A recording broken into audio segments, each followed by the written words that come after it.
Pemirsa, pemenuhan kebutuhan hunian layak kerap menjadi tantangan di sejumlah kota besar, khususnya bagi masyarakat di bawah upah minimum. Harga tanah kian melonjak, sementara ketersediaan lahan di kawasan perkotaan kian menipis. Untuk merespon fenomena ini, pemerintah menghadirkan solusi berupa program rumah subsidi, yang dimana pada tahun 2024 jumlah rumah subsidi ditingkatkan dari 1 juta rumah menjadi 3 juta rumah. Bagaimana implementasi dari program ini? Berikut Puasa Indonesia.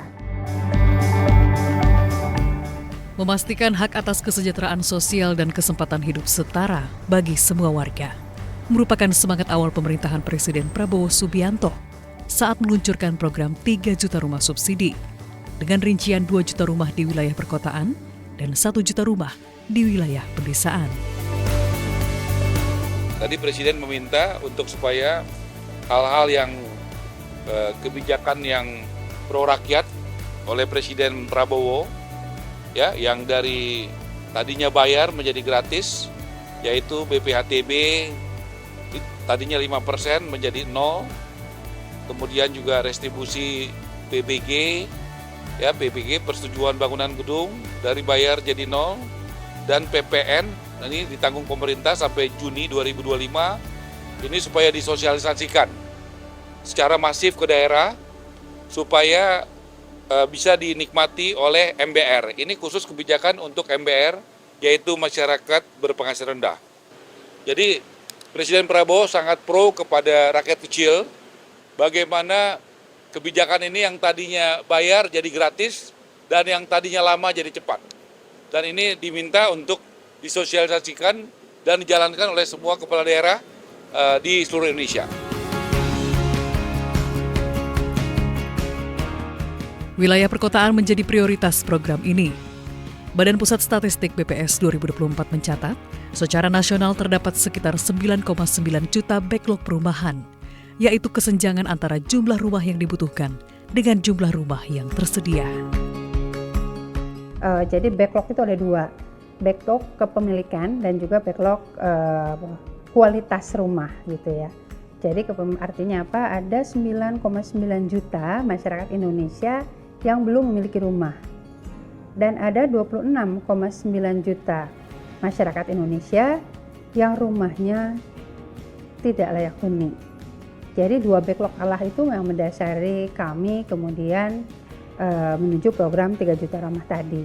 Jadi bagaimana kita mendorong masyarakat untuk bisa membangun rumah dan juga bagaimana kita membantu masyarakat juga untuk merenovasi rumah.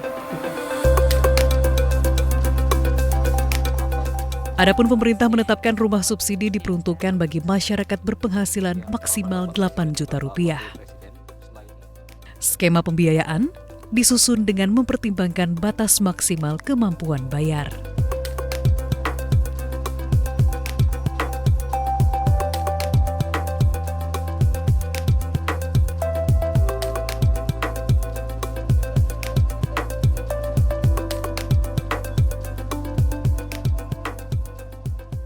Itu sudah sangat-sangat rendah ya saya kira ya gitu ya, itu sudah betul-betul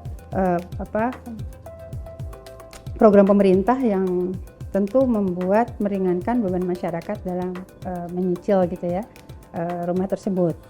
Nah memang salah satu kendala utama yang biasanya masyarakat tuh akhirnya agak terhambat untuk bisa mendapatkan rumah subsidi adalah tadi SLIK ya, SLIK OJK yang memang mungkin mereka punya sangkutan di perbankan maupun di pinjaman online dan lain-lain. Nah kita juga sedang upayakan terus bersama dengan Tapera itu komunikasi dengan OJK untuk diberikan beberapa pelonggaran gitu ya, tetapi tentunya yang secara perhitungan untuk NPL itu juga masih bisa kita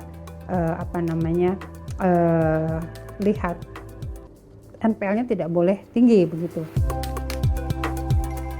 Infrastruktur konektivitas pun menjadi unsur penting bagi perumahan subsidi yang pembangunannya kini diarahkan ke sejumlah kawasan pri-urban. Lokasi rumah subsidi harus dekat dengan transportasi massal untuk menghemat biaya aktivitas ya.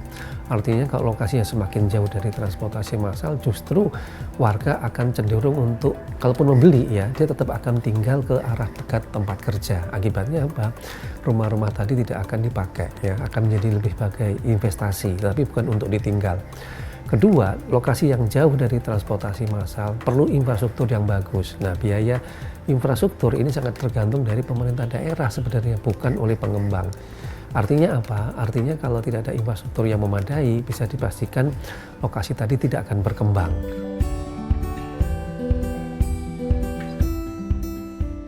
Kami juga sudah berkoordinasi dengan Kementerian Perhubungan, dengan Dirut KAI gitu ya, untuk tadi akses terkait dengan kereta ya, seperti kayak di Maja gitu ya, jauh gitu ya, tetapi ke Jakarta nggak nyampe 1 jam misalnya gitu, karena memang stasiun-stasiunnya itu juga diperbanyak sehingga bisa mendekatkan akses transport ke dalam perumahan-perumahan.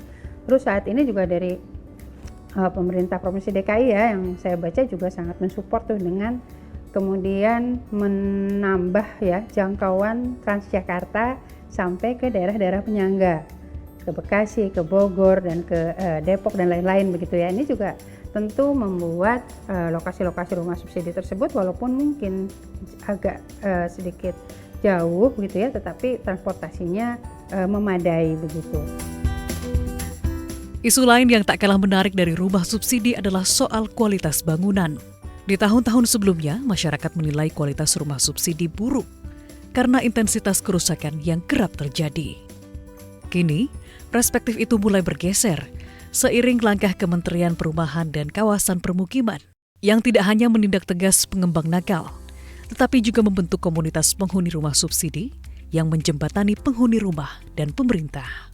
Mekanisme ini menandai perubahan penting dari pembangunan rumah subsidi yang semula hanya mengejar kuantitas menuju pengawasan kualitas yang lebih serius dan partisipatif. Kita ada mekanisme pengawasan juga dari kami gitu ya. Beberapa waktu lalu bahkan dari Kementerian PKP juga sudah melakukan penindakan tegas gitu ya terhadap ada satu pengembang di Jawa Tengah gitu yang betul-betul merugikan masyarakatnya gitu kan. Itu sudah sampai ke sekarang sudah sampai ke kepolisian begitu. Sudah ditindak ya. Jadi ini juga menjadi efek jera buat yang lain. Kita nggak main-main loh. Saat kemudian dia tidak bertanggung jawab, misalnya tanahnya longsor, rumahnya tidak jelas dan lain-lain, atau misalnya pengembangnya kabur, itu kita ada di situ gitu ya. Makanya kita ada aduan benar PKP. Ya, di benar PKP itu di situ silahkan masyarakat untuk mengadukan dan itu kita tindak lanjuti betul gitu ya.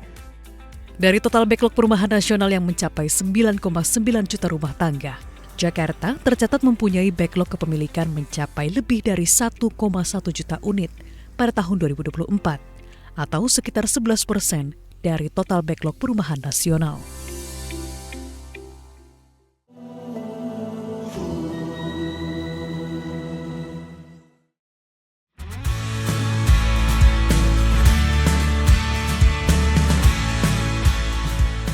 Penasaran dengan bentuk rumah subsidi yang dibangun oleh Kementerian PKP? Kami pun mencoba melihat salah satu kawasan perumahan yang memang diperuntukkan bagi masyarakat berpenghasilan rendah di Jakarta.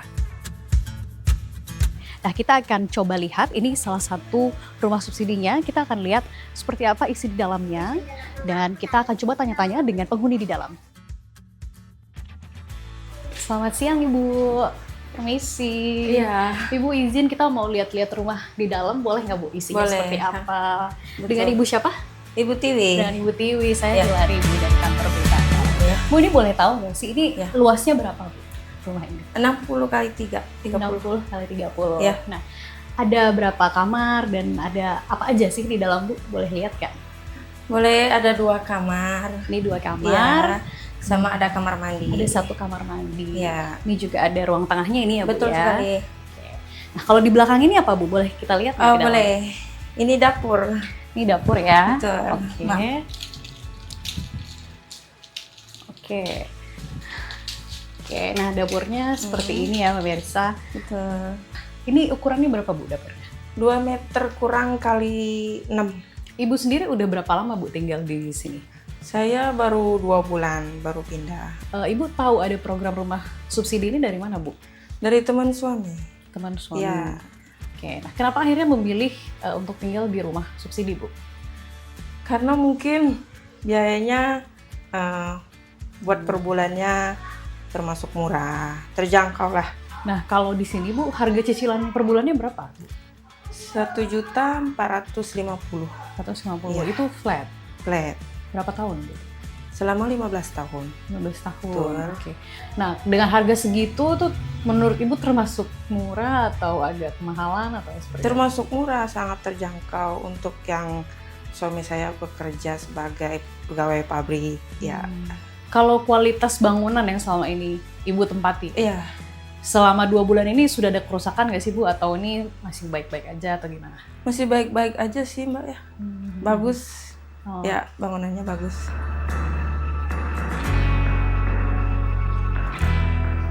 Kehadiran rumah subsidi menjadi harapan baru bagi Tiwi dan keluarganya yang akhirnya bisa memiliki hunian tetap setelah sebelumnya harus menjalani keseharian di kontrakan kecil berukuran 20 meter persegi. Ada total sekitar 15.200 unit rumah di kompleks ini dengan porsi 92% atau sekitar 14.000 unit diperuntukkan bagi rumah subsidi dan 960 unit untuk rumah komersil. Para pengembang yang berpartisipasi dalam program rumah subsidi harus melalui seleksi ketat pemerintah yang menuntut kualitas dan keterjangkauan harga bagi masyarakat berpenghasilan rendah guna menghapus stigma rumah subsidi. Sekarang semua sudah berkompetisi di mutu dan kualitas bangunan. Yang dulunya mungkin speknya single dinding, sekarang sudah tidak ada single dinding, semuanya double dinding. Yang dulunya itu ada yang bilang perumpamaan rumah subsidi itu kita survei, kita tinggal 5 langkah plesterannya, temboknya runtuh gitu. Sekarang udah nggak ada. Dan jelas pemerintah menerapkan aturan tentang pembangunan rumah subsidi itu ada yang harus ditaati oleh pengembang karena dikontrol juga sama pemerintah. Data yang kami kumpulkan dari Badan Pusat Statistik dan Pemprov DKI Jakarta menunjukkan dalam 20 tahun terakhir, luas lahan terbangun di Jakarta terus bertambah. Sementara ruang terbuka hijau atau RTH semakin menyusut. Pada tahun 2000 misalnya, luasan RTH masih lebih dari 220 km persegi. Kini berkurang menjadi sekitar 124 km persegi. Tren ini menunjukkan upaya membangun rumah tapak di Jakarta sudah tidak mungkin.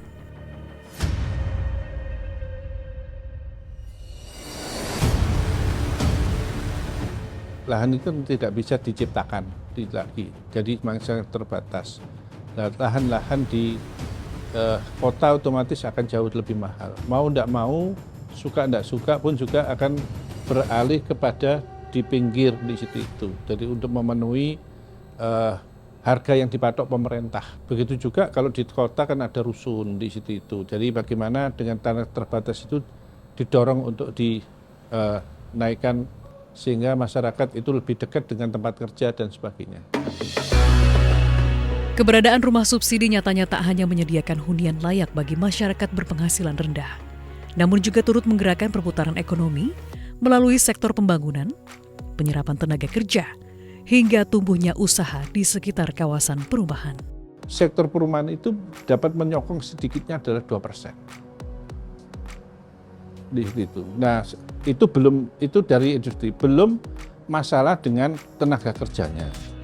Kalau itu 3 juta rumah, satu rumah itu adalah 5 orang aja, itu ada identik dengan menggerakkan sekitar 15 juta tenaga kerja. Pembangunan rumah subsidi tak hanya berpusat di Pulau Jawa. Kebijakan ini juga turut diimplementasikan di wilayah timur Indonesia. Di Sulawesi Selatan misalnya, backlog perumahan masih cukup tinggi, yakni mencapai 239.456 unit, di mana Kota Makassar menyumbang angka terbesar, sekitar 91.000 unit.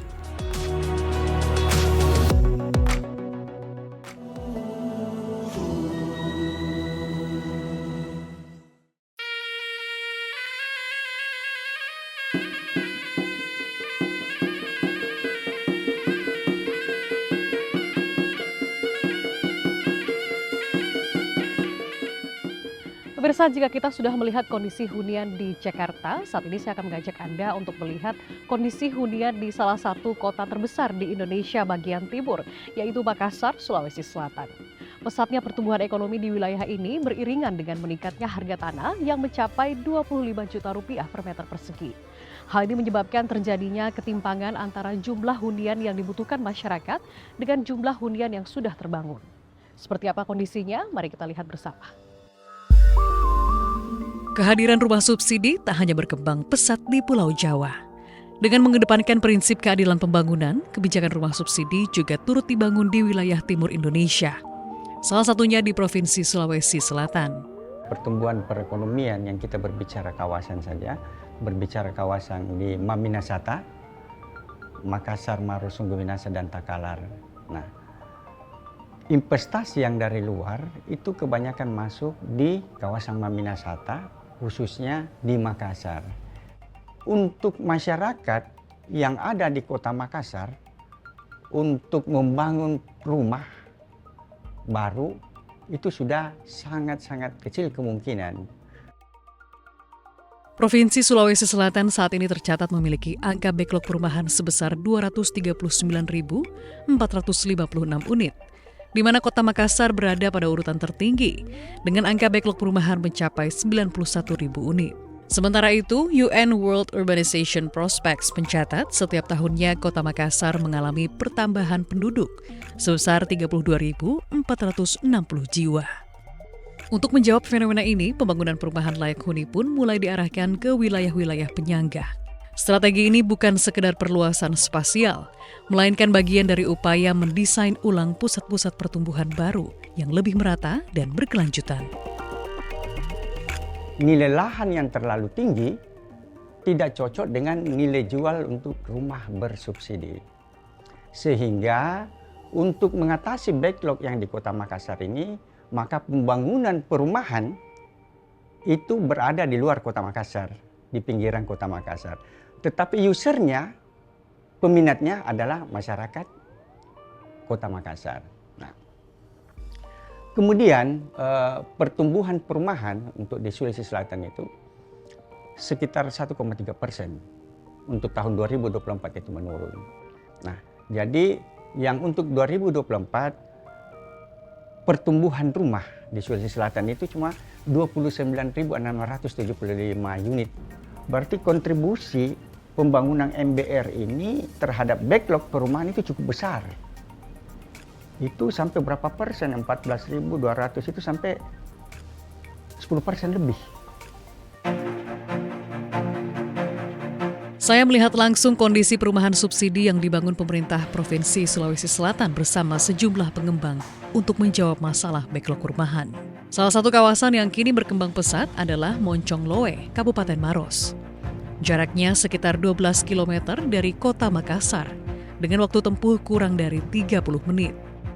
Saat ini saya berada di salah satu perumahan MBR yang ada di kawasan Moncong Loe, Kabupaten Maros, Sulawesi Selatan yang dibangun oleh Real Estate Indonesia bekerja sama dengan Pemprov Sulawesi Selatan. Nah, saya akan mengajak Anda untuk melihat bagaimana sih kondisi di dalam hunian perumahan MBR ini, apakah layak huni atau tidak. Mari kita lihat bersama. Kita coba tanyakan kepada salah satu warga penghuni ya. Oke, halo, permisi Bu. Kita coba tanya-tanya ya pemirsa. Halo Ibu, selamat siang. Dengan Ibu siapa Bu? Iya, selamat siang. Dengan saya Nurfa. Ibu Nurfa. Iya. Kita boleh lihat-lihat nggak Bu? Isi di rumahnya itu seperti apa di dalam? Silakan masuk. Oke, nah tapi ini di depan ini warung ya Bu ya? Iya, saya jadi untuk tempat usaha karena kan lumayan luas ya terasnya ya. Oke, kalau untuk ukuran terasnya sendiri berapa Bu? 4 lebar, 4 panjang, lebarnya 6 meter. Lebar 6. Jadi 4 kali 6 meter. Oke, dan ternyata cukup luas ya untuk dijadikan warung ya. Iya. Oke, kita boleh lihat Oh iya, isi silakan, dalam rumahnya Bu? Oke.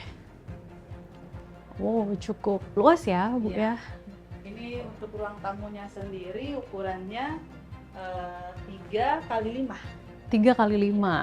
Ini udah ruang tamu, kemudian kamar ada berapa Ibu? Kamar ada 2. Kamar ada 2 ya, ini. Ukurannya masing-masing 3x3. Oke Bu, sebelum tinggal di sini Ibu dan keluarga domisili dari mana Bu? Saya tinggal di Kota Makassar. Iya, saya nggak cari rumah di sana karena kan kalau di kota tahu lah ya, harga tanah itu mahal, apalagi untuk harga rumah. Jadi saya pilih di sini karena lokasinya strategis, nggak jauh dari kota. Pembangunan rumah subsidi di Sulawesi Selatan tak lepas dari peran Real Estate Indonesia atau REI. Sebagai asosiasi pengembang terbesar di Indonesia, REI menjadi mitra strategis pemerintah Provinsi Sulawesi Selatan dalam menjawab kebutuhan hunian bagi masyarakat.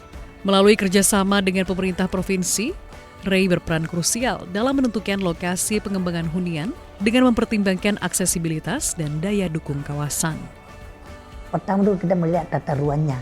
Oh, ini memang area perumahan. Jangan sampai nanti lokasi itu masuk area pertanian atau bagaimana. Kalau memang perumahan, maka kita harus ada juga rekomendasi dari PDAM.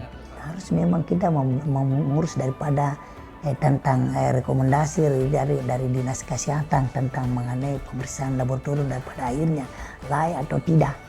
Kalau layak itu kita adakan sumur dalam. Tapi kalau tidak layak kami berhubungan dengan PDAM yang ada di setempat agar supaya kita bangun kerjasama pemerintah agar supaya membangun jaringan PDAM agar supaya di lokasi itu ada kebutuhan air. Kenapa? Masyarakat itu sangat membutuhkan air. Kalau lokasi yang tidak ada airnya, maka tidak akan bisa berkembang dari situ. Melalui lebih dari 200 pengembang yang tergabung, REI Sulawesi Selatan tahun ini akan fokus membangun rumah subsidi untuk mendukung program nasional pembangunan 3 juta rumah. Anggota kami sekarang ini kurang lebih 300 pengembang yang ada di Sulawesi Selatan. Dari 300 ini, ada 200 pengembang membangun rumah MBR. Sedangkan kurang lebih 100 pengembang komersil. Kenapa? Selama COVID, kalau sebelum COVID itu lebih tinggi daripada pembangunan komersil dibandingkan subsidi. Setelah COVID agak menurun kebalikan. Sekarang perbandingannya antara rumah komersil dengan subsidi lebih banyak berminat kepada rumah subsidi. Kurang lebih 70% untuk yang subsidi, 30% untuk rumah komersil. Tapi insya Allah karena adanya tahun 2025 ini kami mencoba membuat program kerja itu 30.000.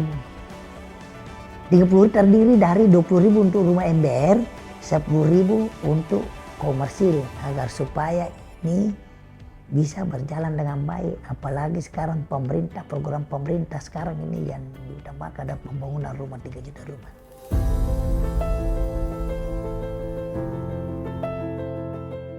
Program rumah subsidi tak hanya sekedar menyediakan hunian layak bagi masyarakat berpenghasilan rendah, tetapi juga turut meneguhkan prinsip keadilan pembangunan.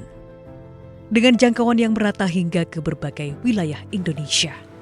Stigma rumah subsidi perlahan dihapus untuk mewujudkan peningkatan kualitas hunian. Sebuah langkah yang tidak hanya membangun rumah, tetapi juga membangun kesetaraan masa depan.